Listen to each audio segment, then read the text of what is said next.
why I chose you? I think I might have been a little starstruck. I had seen Kampala on TV, but standing with him here, his presence filling the room, my heart beat a little faster. Do you know why this entire village is empty? Because of pollution. The entire water is polluted with oil. Kill their fishes, kill them. And tell me, do you hear that? But everyone keeps talking about Kampala. Kampala this. Kampala is the enemy, but not the people killing my people. Tell me, do you think I should stand and watch?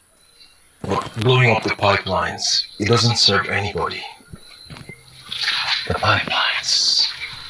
Does it serve me? Does it serve my people? What I'm saying is, Look, when you tell your side of the story, tell them that I will blow up every last pipeline until our needs are met. and what are these needs? You know them. Hi guys, welcome back to my YouTube channel. It's your favorite girl talk with Fresh, and today guys I bring you another new video. Now the name of this movie for today is called Radio Sunrise, and this movie is starring Bimbo Ademoye, Maurice, Pere Egbi from Big Brother, Uche Montana, Mr. Macaroni, alongside other amazing actors, actresses, and the entire cast and crew. Okay, so let's get into this video. Now, the movie is about a young journalist known as Ifyok. Now, Ifyok is your typical young guy trying to make a change in the country, trying to do what he feels like is his best, you get. So he's a reporter, he's a journalist, and this particular movie hits down to home because um yeah, I read mass communication and I always had this hope that yes, I was going to do something in journalism. But when you look around what goes on in the field of journalism and the challenges they face in journalism, most times you need to just take a step back because it's not what it's supposed to be. Okay, so now he's a young journalist who reports on the ills of society, who wants to report on, yes, the bad things that the government do, the wrongs of the government, and the good of the government too at the same time. Even though their wrongs, we all know their wrongs are more than their good, especially in our country, Nigeria. So, but the problem is he finds himself in a situation whereby, due to the challenges journalists and humans in Nigeria face generally, he cannot do what he needs to do. Now, most of those challenges that they face are, first of all, lack of funding, lack of equipment, harassment, brown envelope syndrome. Now, let me explain brown envelope syndrome because I feel like I have experienced that in a way. Okay, so now let me say there is an issue at hand that needs to be reported, and you see a lot of journalists come together to hear firsthand from whoever is giving this information, and at the end of the day you see probably the government, especially government officials, handing out envelopes to journalists in order for you to write the story in a way that suits them. Okay, so when you're given this envelope, which oftentimes contains money, you can no longer go back to write the story in a way that is not favorable to the person who is paying you. You have to write whatever the person wants you to write, or write the story in a positive light to the person, even if it is so obvious that the person is doing wrong. Okay, so in more than one situation, Ifyong has found himself in that situation whereby he has to just take money and like report stories the way the people want them to, or the people paying him want the stories to be reported.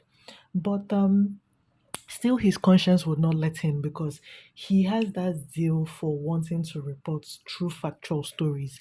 So he uses his he has would I say, would I call it like a podcast that we usually call it now?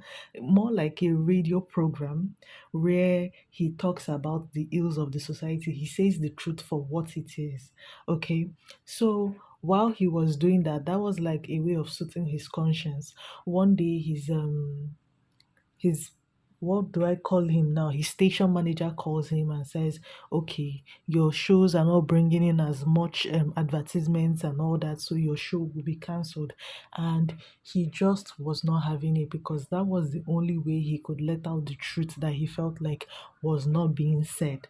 Okay, so he would reach out to his colleagues and try to tell them, see, see, see, see, see. But then they were, they were always telling you're a drummer, just leave this thing, report the thing the way they want you to report it, and just do the things they want you to do. Okay. So while all this was happening, Isiok had a fiance known as Yetunde. Now, Yetunde is a beautiful queen, a beautiful Yoruba queen, and she supports him, she supports his dreams and everything. But then, temptation is always around Ifyok.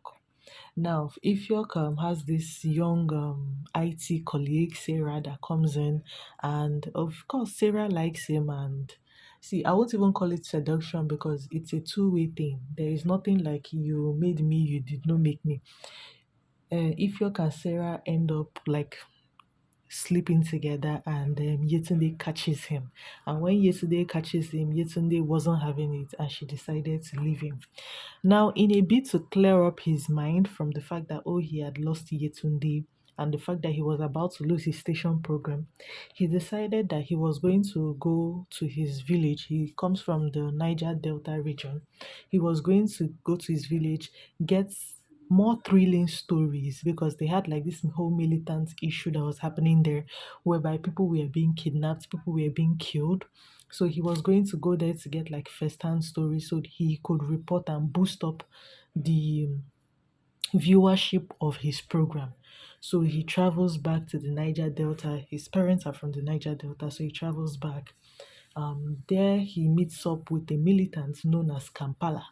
Now, I always say that the government comes out and tells us, oh, these people are terrorists, these people are militants, these people are doing this, these people are doing that. They're the ones affecting the nation and all that. Yes, they are affecting the nation. Like if we look at, let's focus on militants. I don't want to focus on like terrorist organizations because those ones they are plain terrorist organizations. Now I'm talking about militants. Now, in the case of militants, there is a reason these people became militants. There is a reason these people started fighting the government. And most times it is because these militants feel as if the government is exploiting the resources of the people without giving back to the people. Do you understand? Like in the Niger Delta, we've had cases over and over of militant groups coming up and fighting the government, especially when it comes to places where there are oil. You would see the government will go there, drill the oil, mess up the whole river, mess up everywhere, and they would not even build a single school. They would, like for in the case of oil, they will mess up the whole river, and the people will not even be able to fish because most people, their source of livelihood in this place is by fishing. These people would not even be able to fish because the river is now polluted. I've heard of militants like Tompolo, even though I don't really know much about him, but I've heard of militants like Tompolo who are constantly fighting the government because they feel like the government, they are exploiting the people and they are not giving back in any way to the people. See, before there is a wrongdoing, there is always a wrong.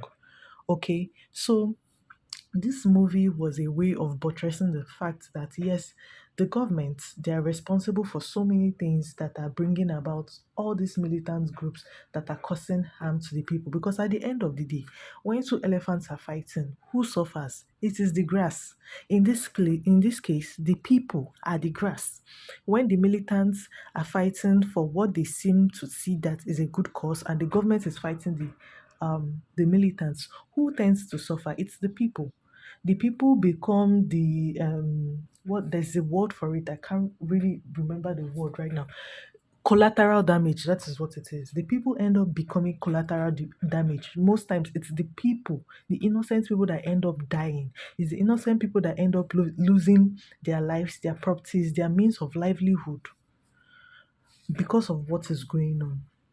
And it's how after he met Kampala, he saw everything that when you see a story from the two sides, you know where the problem is from. When he saw what was going on and he had gone back home, he had gone back to Lagos, he had gone back giving a full report, he realized that, see, the problem is long, and you cannot just solve the problem by shouting, because there are already militants and all these people that are shouting and screaming, and the government is not doing anything. You can only do it one step at a time, one step at a time. And I like the final word he said. He said, little drops of water would eventually make an ocean. This movie is a beautiful movie.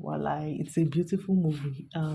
If you are interested in watching this movie, head over to Udwak Isong TV and you will get this movie. Please watch it. Please tell me what you guys think about this movie, okay? I'll be in the comment section reading your comments. Thank you.